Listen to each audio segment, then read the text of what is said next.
Welcome to the Resonant Life Podcast. I am your host, Dr. Leila Doolittle, and I am thrilled to invite you on a transformative journey into the world of functional health and quantum wellness. This podcast is designed to inspire, empower, and guide you as we explore how to achieve optimal health, not just through physical healing, but by aligning with the deepest and most resonant aspects of your being. In each episode, we dive into cutting-edge science, ancient wisdom, and practical tools to unlock the root causes of your health concerns, transforming them into opportunities for growth, resilience, and abundant wellness. You'll discover insights from quantum medicine, neuroscience, bioenergetics, and more, all crafted to help you live a life that resonates with your highest potential. Join me as we unpack powerful strategies for optimizing your body, mind, and soul, and offer actionable steps to bring greater balance, joy, and vitality into your everyday life. Whether you're seeking to understand the connection between your health and your purpose, or you're ready to experience profound shifts in your well-being, the Resonant Life Podcast is your space to connect, heal, and thrive. Let's embark on this journey of health and resonance together. I am thrilled and honored to be joined today by Dr. Maximilian Ulmer. Dr. Maximilian is a profoundly transformative figure whose work integrates the realms of law, quantum medicine, and ancient energy sciences. With over a decade of international experience, Dr. Ulmer bridges the gap between cutting-edge legal expertise and pioneering advancement in natural and quantum medicine. His journey from a successful legal career to becoming a globally recognized leader in quantum health and consciousness work has profoundly impacted countless lives, driving innovation and transformation in multiple fields. As a PhD candidate in natural medicine and an expert in living string theory, Dr. Ulmer uniquely combines the principles of quantum physics and medicine to unlock human potential and catalyze epigenetic upgrades, enabling individuals to harness their highest capabilities for wellness and leadership. His work is rooted in the understanding that energy, consciousness, and frequency form the core of both ancient and medical traditions and modern scientific discoveries. A personal tragedy in 2018 marked a pivotal moment in Dr. Ulmer's life, steering him away from the corporate law toward a deeper pursuit of natural medicine and energy leadership. His subsequent immersion in ancient energetic lineages, including a sacred encounter at Stonehenge, opened doors to a rare and powerful spiritual inheritance. Dr. Ulmer is one of only 2 individuals in the last millennium entrusted with the ability to perceive and unlock unique soul symphonies, patterns of frequency that represent the highest expression of a person's core being. Through his profound mastery of piezoelectric and biophotonic biological quantum physics, as well as his expertise in enhancing epigenetic expression through frequency encoding, biofield transformation, and optimization of frequency resilience, Dr. Ulmer has helped countless individuals transform their lives at the deepest levels. His rare ability to align a person's soul essence with their physical reality leads to rapid healing, spiritual elevation, and an embodied sense of authentic leadership. Those fortunate enough to work with Dr. Ulmer experience radical shifts in their personal and professional lives, emerging as leaders of grace, excellence, and service. Dr. Ulmer's mission is clear: to empower humanity by reconnecting individuals to their innate power, expanding consciousness, and unlocking the energetic potential embedded in every soul. His work paves the way for a future where quantum science, energy healing, and natural medicine converge to create a world of higher vibrational resonance, profound transformation, and boundless possibility. We are going to be discussing the concept of coherence for cellular nutrition and how important this is for every cell in the body, every system of the body, to have the right building blocks in place to truly perform at their optimum and at their best. So, share with us a little bit about this concept in quantum physics, where it meets nutrition and the science, and functional medicine, and then the space in between. So, I'm fascinated to learn more. Thank you so very much, and it's an honor to talk about it. Just imagine when we're talking about coherence, you need building blocks. And a building block, especially in a particle, can also be seen like as an antenna, and where you gather information and where the information are sent out. Yes. And just imagine if you do not have the nutrients to build the antenna, so what you receive and what you send is already flawed and out of symmetry and out of coherence. And what is out of coherence cannot set something that is coherent anyway. So a system creates a false or perceived efficiency, which is actually just only a small aspect of what is possible. Yes. And then the next step would be transition is usually done through light. And that is seen in latest research on the biofield, as well as on biophotons. And quantum physics says the same. All is within a field based on the wave function. And only if we observe it, it becomes particularized or quantized. And then it's like a particle. Wow. And then you see the building blocks. Yes. And if the light from antenna to antenna is dampened, then we have a decoherence. And on the physical body, that would means like brain fog, inflammation, or a not fully expressing of your potential. And your body as a living dynamic system is more forcing itself to entropy rather than to syntropy and getting better, because the communication is off and the building blocks are off. Wow. Make sense? It definitely does make sense. I love that explanation. I feel like I've seen this so many times over throughout years of functional medicine practice. And if we talk about getting to the root causes in functional medicine, that's something we all share in our common practice. But we need to go deeper than just the root causes. Like, what's actually creating the change? And it's this energetic, coherent change that's happening. And so I have many different questions that have arisen before because of sorry, clip that out. I have many different questions that have arisen while you were speaking. And the coherence, you were talking about nutrients. I am curious about the differences between different types of nutrients. Like, for example, we know we have the molecules of certain vitamins, and these molecules have certain structure type, and they come from different sources. So we have different vitamins that come from herbs, and those are all sourced from many different places. So they could be sourced from farms that are not using the right types of practices. Maybe there are chemicals involved. Maybe there's a processing that happens that breaks it down. By the time that it comes into vitamin form or supplement form, those nutrients may be very altered energetically, structurally, or even coherently.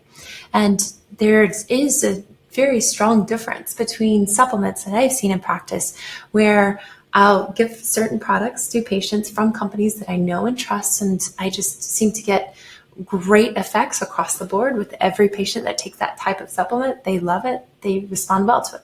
And then I'll have the exact same type of structure, molecular structure, in a different company or different sourcing, or maybe one of those companies changed their sourcing, changed their practice, and now the product doesn't work as well. It's not like getting the same results as what I want. So that makes me think about how there is a coherence that happens from just the sourcing, and how important it is that we're sourcing high quality type of nutrients for these building blocks for the cell so that it's able to have that type of coherence. 100%, and totally with you. And you just have to add, especially the bioavailability, meaning it's not alive. And if you embody through supplements that material, your body has nothing, can do nothing with it. It has to bring life to it before it can actually use it. And that, coming back to the metaphor of the antennas, the building blocks are already broken, and you need to bring effort into it to actually make it in some sense coherent again and usable again. Right. And this is why supplements, what you said, are not working.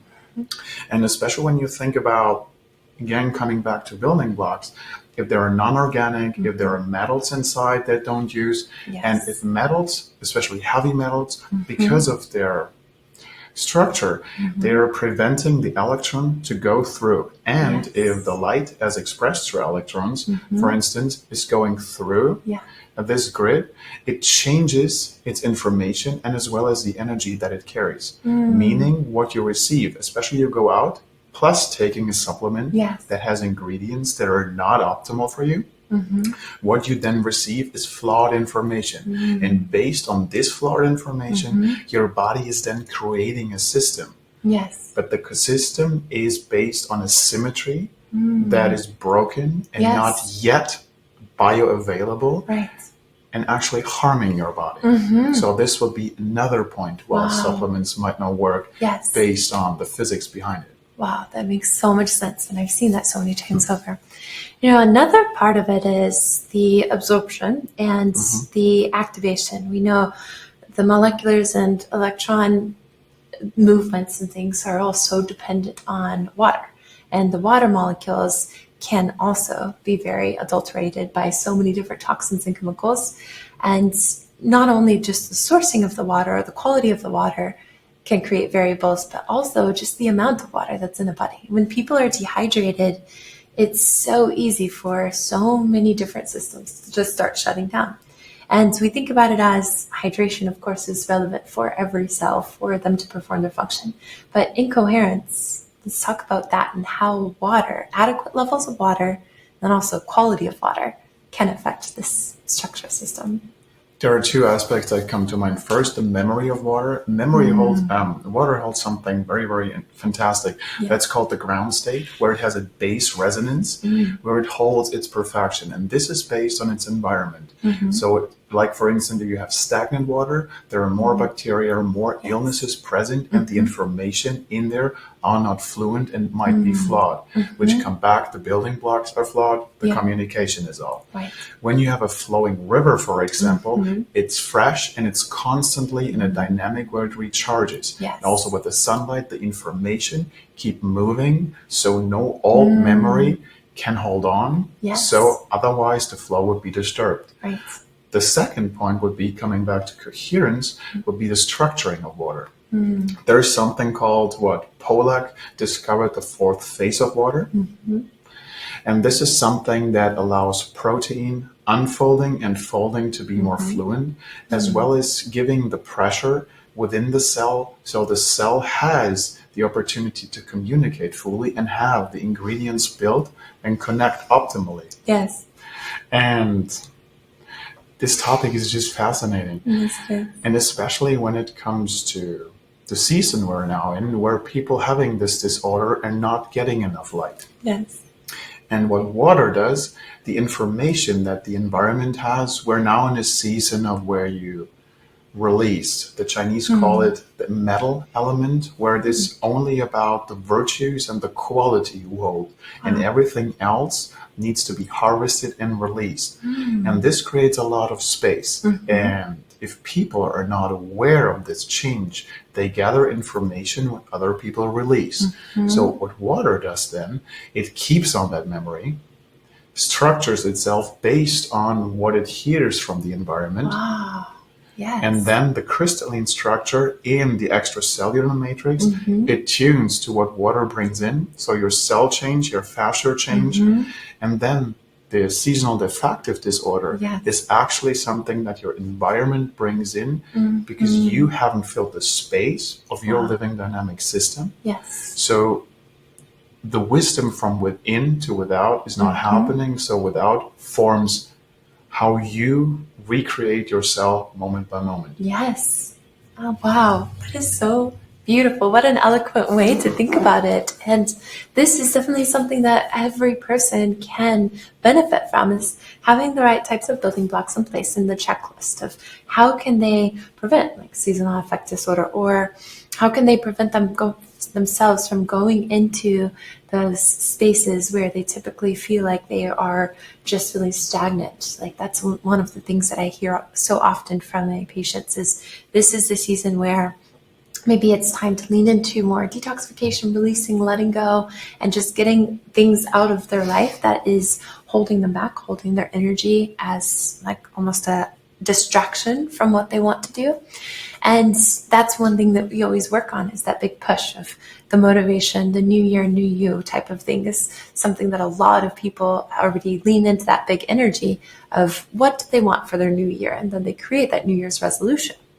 But as they're going into this season for these couple of months prior to that type of big energy of forward momentum, how can they work with, the sunlight is reduced, so they're not able to go and recharge in the sun as much. They need to make sure they're hydrating. That's one way. They can structure the water. They can put their intention and energy into the water, into their nutrients. So they're creating that energy field around it. And then how about they're adding in also the intention in journaling and through certain types of movement practices in the morning, where they can actually create this coherence energetically within themselves. What I would love to do is create an idea for people to really bring in a more tangible space for themselves in the mornings. So routines, morning routines are so important and so relevant. And if they're thinking about bringing in the coherence to be able to use the building blocks of all these wonderful nutrients and products and supplements that they're taking, the food that's nourishing their systems, how can they create intention through certain types of routines or movement practices that also upregulates that coherence? That's a very interesting point. I love routines because routines also embody an innate structure. And if you structure yourself around a cycle, a biorhythm, as well as the elementals, just from an understanding perspective, you have like the wind, the breath work. And the wind keeps moving. So what does wind to water? It moves to water. It allows new memories as well as new information to come in. When you then combine it with the morning sunlight, if it's cloudy, it just takes a little bit longer. You can do red light therapy or red light saunas. They're super effective and also have an effect on structuring the water within the body. It's like something that is called Brownian movements. That is when light is in a very, very fast movement, it's completely chaotic. Now, what they figured out is when red light is present, it starts structuring around where the red light is coming. So within your mitochondria and your cells, you do have that Brownian movement, but through this light, it starts to become more coherent and from chaos to coherence to symmetry. And another aspect of movement in a routine would be like a training in the morning. So you can use the piezoelectric effect, meaning you create mechanical pressure to create electricity, which also holds new information. So in addition to what you shared with journaling and the intention and doing physical movements afterwards, you bring the intention from the journaling into the physical body. So you embody a new electricity. And when electricity moves based on Ampere and Faraday's laws, then the magnetic field in and around you, plus in the cells, starts changing and shifting. And you become more a master of yourself, a master of your coherence, and a master of your environment. Yes, it's so fascinating. I love hearing that explained about different types of movements and how it integrates more of the thought patterns that people might think mentally, emotionally, they're journaling, their intention, they're trying to really align with what their intention is. And energetically, they're able to bring that into this physical form so that they're truly embodying their intention.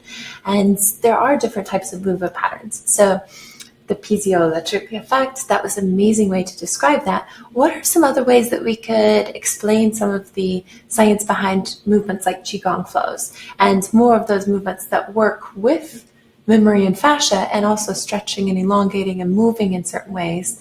That's a little bit different than, say, variable resistance band training or actually working out and moving in that structural way. Interesting. Science behind like Qigong or Tai Chi can be explained with what Beverly Rubrick coined the biofield, or what Sheldrake called the morphogenetic field. And this is actually something that also Einstein discovered, that the field is a governing agent, meaning the field is allowing the particle to move. And even if you go to string theory, for instance, which I really appreciate and love, this is more based on symmetry. And symmetry means that a system has to be coherent, and then it creates a symphony that then informs the field. Beautiful. So there is actually a step before. And now coming back to the field that you have around your body, that the Heart Math Institute or classical medicine actually sees, because in an MRI, for instance, they have to cancel the heart field out to see what the brain is doing. Yes. Incredible. So, and that there is a field that's non-negotiable and not discussable. And Qigong is actually doing by coming from within to without, changing the frequencies within the field. And the more you attune to yourself, to your unique pattern, to your unique sequence, the more and the bigger your field around you gets. And that also means if it is more coherent, the feedback mechanism of the field that governs the cellular connection and the cellular communication becomes more fluent, more coherent. And when quantum physics is right and the observer effect actually creates from the wave to the particle, how we observe ourselves based on the information and energy, we actually recreate ourselves. Yes. And also classical medicine knows that the body is once a year completely realigning and restructuring itself based on the information it has. And also the telomeres, where your DNA is actually reproducing. If all information are present, longevity and the great health span is actually a given. But now if the information of your environment and yourself is distorting this information in our field, like we're not creating a space where we're strong and serene, then what happens? The information create perceived deficiency. So the antenna in itself, their coherence as well as their building blocks are off, which then has an effect on how your cells reproduce, how your DNA is reproduced. So it's shrank. Right. Meaning that's why people start aging. Yes. And that's one of the things that they can do to contribute to longevity and health span and truly living it from their best self, the most optimal self every single day, because their cells will be expressing better. They themselves as a physical human being will be expressing better, and their intention of their spirit and the way that they're, who they're being and how they're being is expressing better. And their reality is also shifting for them. So like, for example, they have certain health concerns that they may have had for months or years, however long they've been dealing with certain health problems that they've defined either in a diagnosis or they've just been chasing to try to get rid of the symptoms and they're chasing towards health. So it becomes a big part of their field. It's like that's their big part of their focus. And I oftentimes see that where it feels like a merry-go-round that they've been on. Many patients have been to so many other specialists and practitioners by the time they find their way to me, and they have these complex health issues. And we just get to the simplicity of it, make sure that we are building from a foundational level up, and then these symptoms just start to disappear. I think one of the big factors for how quickly they're able to get rid of these mystery illness cases is because we just help to shift their energy fields, shift how they're thinking about their health, and we shift that mindset, that focus, and their intention to where they're not just focusing on chasing health, and that's what's in their field. So they're just creating more of that, where they have to then continue chasing health because they're going to keep drawing that into themselves, into their lives. And instead, they're able to create beautiful life. So how does that work with that interplay of the relational from their own reality, their biofield, this field around them, if it's of a higher frequency and they're able to think in a way that they're not creating more of those health concerns for themselves in their reality, is there a way to change that? Like through mindset shifts, intention shifts, just focus shifts, and they change what's in their field, and then they're able to have a new kind of relationship with their reality. Fascinating. What comes to mind is like that's basically a belief system, and a belief system is based on pattern you believed at some time were true and are done and then not questioned anymore. Yes. Meaning that becomes a filter. And coming back to the observer effect, When you observe from a filter, you always see that reality. So the purity of the wave function that holds all information and all energetics is only seen in one aspect that is repeated. In Newtonian physics, that's called momentum.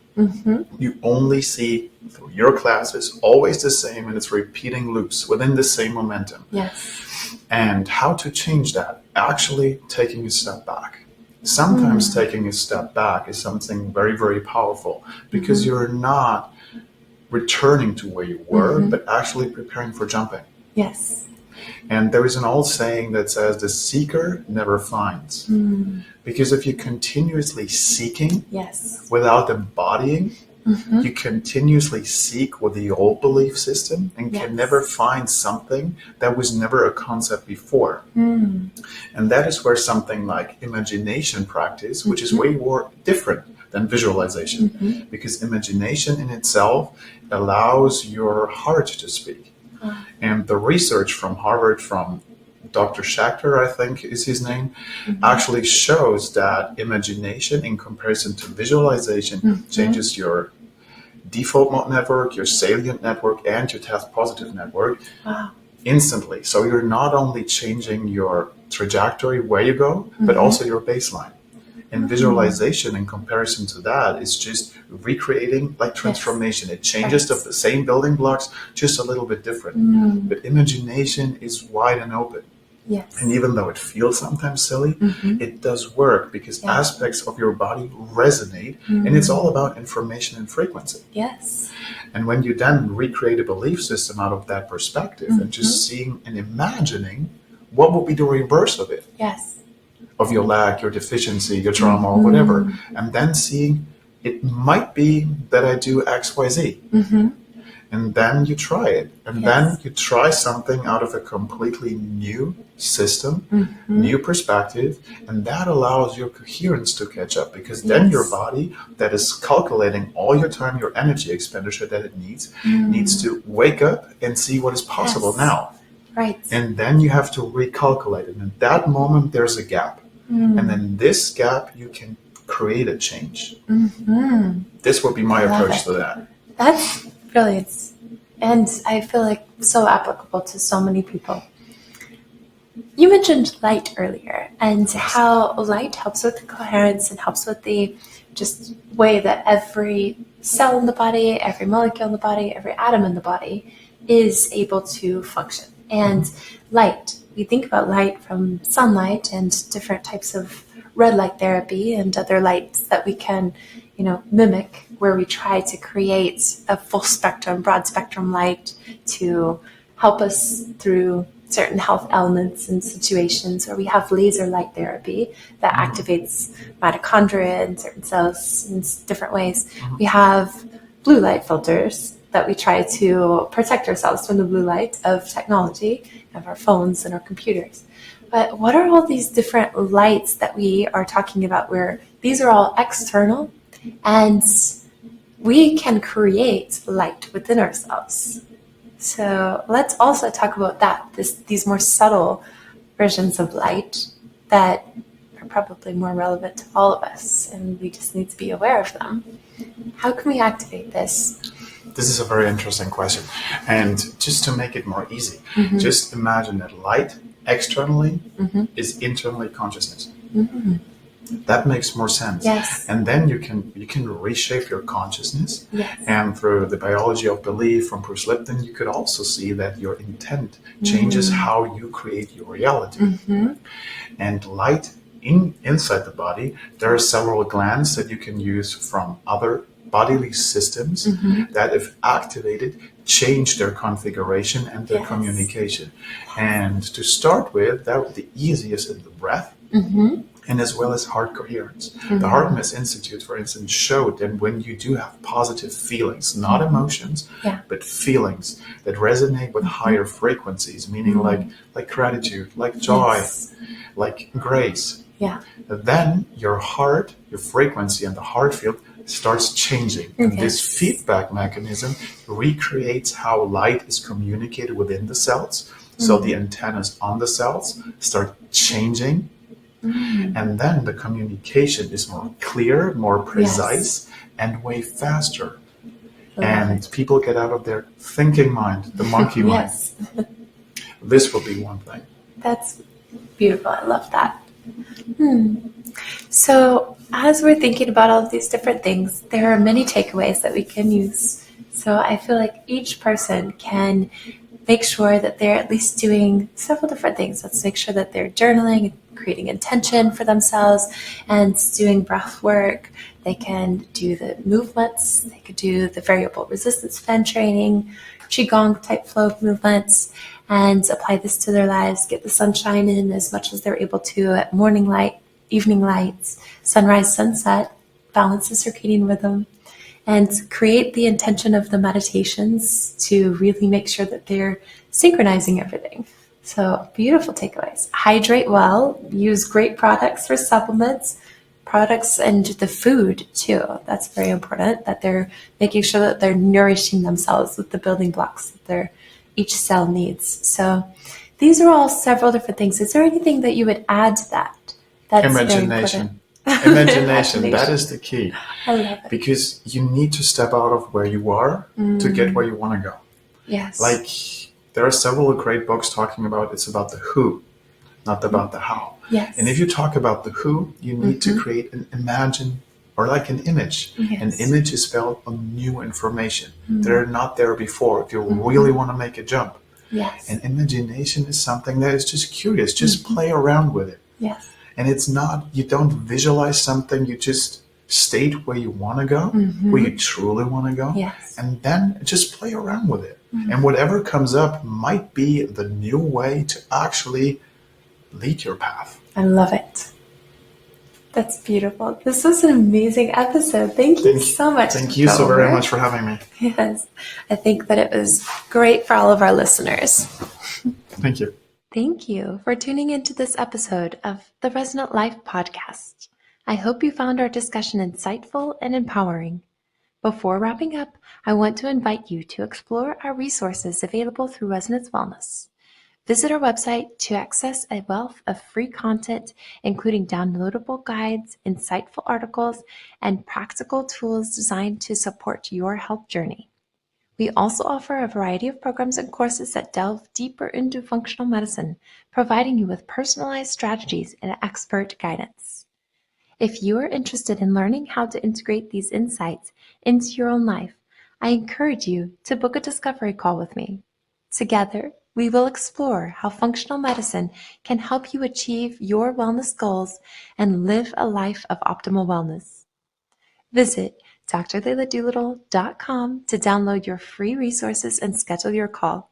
I look forward to connecting with you and helping you on your journey to a more resonant and fulfilling life. Until next time, I'm Dr. Leila Doolittle, wishing you a day filled with resonance and vibrant well-being. See you in the next episode.